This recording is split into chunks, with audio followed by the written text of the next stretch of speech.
ঘটনা 3-4 দিন 1 সপ্তাহ দিলাম।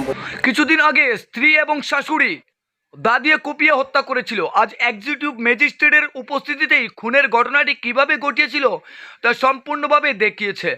জানা যায় যে গত 13ই অক্টোবর মধুপুর থানার অন্তর্গত কামারহাটি এলাকায় সমরজিৎ চৌধুরী, আমতলী থানার অন্তর্গত ওএনজিসি নেতাজিনগর এলাকায় শ্বশুর বাড়িতে গিয়ে তার স্ত্রী তনুশ্রী চৌধুরী এবং শাশুড়ির সুমা আচার্যকে ধারালো দা দিয়ে কুপিয়ে খুন করেছিল।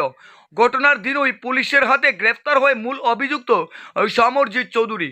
তার বিরুদ্ধে আমতলী থানায় পুলিশ একটি খুনের মামলা হাতে নিয়ে তদন্ত শুরু করে। যদিও আসামি সমরজিৎ ঘটনা খুনের স্বীকার করে পরবর্তী সময়ে গত 7ই নভেম্বর আদালতে অভিযুক্ত সমরজিৎ চৌধুরীকে 4 দিনের পুলিশ রিমান্ড মঞ্জুর করে।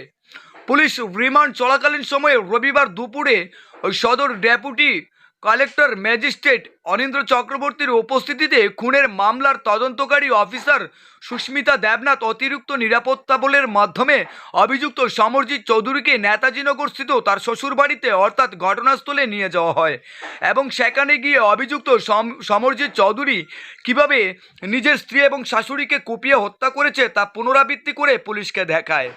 এদিকে পুলিশ ওই দিন সমরজিৎ চৌধুরীকে এলাকায় নিয়ে যাওয়া মাত্রই এলাকার মানুষ একত্রিত হয়ে পুলিশের কাছে জোরালো দাবি তুলেছেন এই সমরজিতের দৃষ্টান্তমূলক শাস্তি যাতে হয়। তার শাস্তি দেখে কেউ যাতে এ ধরনের ন্যাক্কারজনক ঘটনা ঘটানোর সাহস না দেখায়। তবে দেখার বিষয়ে সমরজিতের আদৌ কতটুকু শাস্তি হয়। এই ঘটনায় গোটা এলাকায় চিচির রব উঠছে। ব্যুরো রিপোর্ট, লাল শক্তি নিউজ।